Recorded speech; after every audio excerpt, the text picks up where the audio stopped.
প্রতিটি কণা আল্লাহর দ্বীনের সাক্ষ্য দিতে থাকত।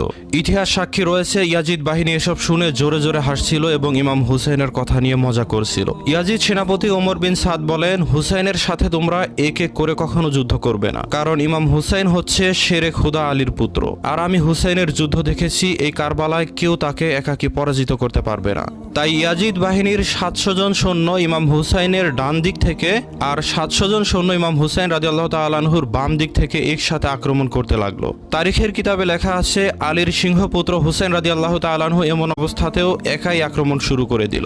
ইমাম হুসাইন বিদ্যুৎ বেগে ইয়াজিদের বাহিনীর ভেতরে ঢুকে গেলেন আর একের পর এক ইয়াজিদি বাহিনীকে জাহান্নামে পাঠাতে থাকলো। এমন দৃশ্য দেখে ইয়াজিদ বাহিনী ভীত হয়ে কিছুটা পিছু হটতে শুরু করে দিল। ইয়াজিদ বাহিনীর শয়তান সেনাপতি ওমর বিন সাদ তখন বলতে থাকলো, তলোয়ার আর সেনাবাহিনী দিয়ে ইমাম হুসাইনকে কখনো হারানো সম্ভব নয়, যাও গিয়ে ইমাম হুসাইনের তাঁবুগুলোতে আগুন লাগিয়ে দাও। সেই তাঁবুর ভেতরে ইমাম হুসাইনের স্ত্রী সন্তানরা